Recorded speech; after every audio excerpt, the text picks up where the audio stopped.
Use é o seguro 100% online que você contrata sozinho. Mas se rolar qualquer dúvida, é só usar o aplicativo e falar com a gente a qualquer hora. Ouse escolher. Use é alto, é residencial, é vida. É seguro tipo você.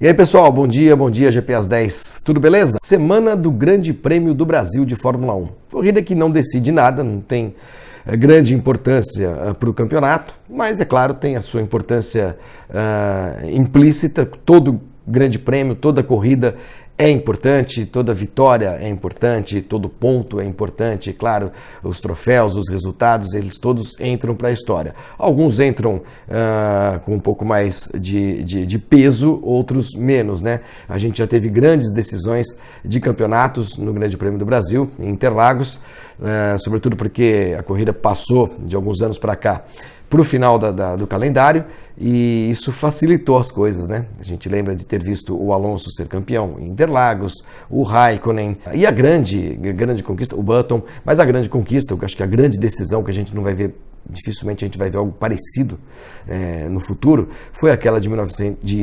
2008, em que o Massa venceu a corrida de casa, lindamente, foi campeão durante alguns segundos, mas o Hamilton, na última curva da última volta, passou o Timo Glock, então piloto da Toyota, assumiu a posição que ele precisava e acabou conquistando o seu primeiro título mundial. Uma decisão emocionante, e essa fez 10 anos agora, por esses dias a gente lembra com muito carinho. Ah, mas o Massa perdeu, você lembra com carinho? Não é por isso, eu lembro com carinho pela importância desse momento, e pelo Massa também, que soube perder, ganhou a corrida, soube perder o título, não ficou com conversinha não e tal, e foi muito bacana. E lembro com carinho porque foi muito emocionante, uma decisão espetacular. Mas eu queria lembrar hoje, nessa semana de Grande Prêmio do Brasil, de uma historinha ligada ao jornalismo, e a minha primeira cobertura de Fórmula 1, que foi aqui no Rio,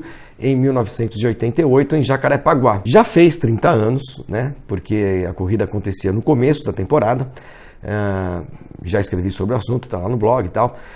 Mas muitas vezes as pessoas me perguntam, principalmente estudantes de jornalismo, nas palestras que eu faço de vez em quando e tal, como é que era cobrir uma corrida de Fórmula 1 naqueles tempos, 30 anos atrás, sem internet, sem celular, sem essas facilidades de comunicação que a gente tem hoje.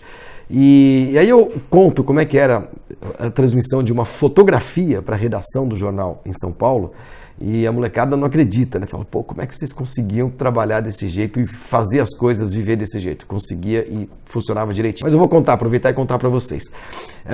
A gente tinha horários de fechamento do jornal muito apertados, e precisava ter a garantia, quando a corrida era aqui no Brasil, de que as fotos que a gente fosse publicar do evento fossem fotos nossas, né? Dos nossos fotógrafos, e não dos fotógrafos das agências internacionais, a France Press, a Associated Press, a UPI, United Press International, a Reuters, a ANSA, enfim, as agências que faziam fotos também e mandavam as fotos para o jornal.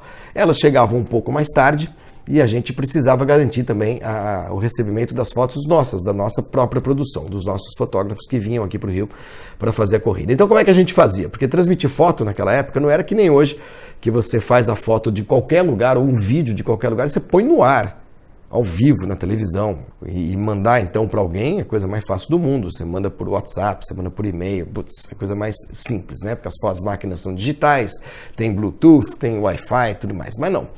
Eram fotos convencionais, com filme, acho que vocês sabem do que se trata, filmes que precisavam ser revelados num processo químico, ampliadas as fotos para papel e aí sim transmitidas. Como demorava muito esse procedimento todo, esse processo todo, o que a gente fazia? Digamos, na sexta-feira de manhã, a gente orientava o pessoal, nossos fotógrafos, nossos repórteres fotográficos, de quem a gente precisava de foto, que era o que provavelmente a gente iria utilizar, né? Seriam os personagens daquele dia. O Senna, estou falando de 88, o Senna, o Prost, o Piquet, correndo aqui, atual campeão do mundo, digamos, alguém da Ferrari, o Mansell, e o Mansell da Williams, talvez. 4 fotos, no máximo, era o que dava para transmitir para São Paulo. Mais do que isso, não dava tempo. Eu vou explicar por quê. Não dava para esperar acabar o treino, à tarde, 3h30, 2h30, 3 horas, não dava. Então os caras iam para a pista de manhã, no treino livre, faziam as fotos que a gente pedia, né? E a gente ficava torcendo para que esses caras fossem mesmo os personagens do dia, né? E saíam correndo de moto pro Motel Monza, que ficava na avenida do Autódromo de Jacarepaguá. A Barra não tinha nada, gente, não tinha nada. Tinha o autódromo, mas nada, quase nada. E tinha esse Motel Monza que existe até hoje, só que virou hotel. E a avenida hoje do autódromo, que hoje não é autódromo, é o Parque Olímpico, tem ali enormes condomínios, prédio para tudo quanto é lá, tal. É outro mundo, é outro mundo. A gente se hospedava aqui perto, na Barra mesmo, em alguns condomínios que estavam começando a nascer, alugava apartamentos e tudo, e ia transmitir as fotos do Motel Monza, porque o dono do motel tinha um laboratório fotográfico, onde dava para revelar as fotos, os filmes, né, ampliar as fotos, pendurar com um pregador, numa cordinha, no varal, como vocês já devem ter visto em alguns filmes por aí, e transmitir. Agora, como é que você transmitia uma foto daqui do Rio para São Paulo? Não tinha e-mail, tá, gente? Não se esqueçam. Existia um aparelho chamado telefoto, que era um aparelho de telefone, esses telefones de mesa, com disco, acho que todo mundo já viu, acoplado a uma espécie de um scanner, que era um cilindro que ficava girando, um cilindro, imaginem, do diâmetro de um tubo de papel toalha, alguma coisa assim.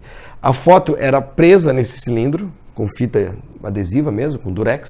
O fotógrafo escolhia 3, 4 fotos e ia mandando uma por uma, né?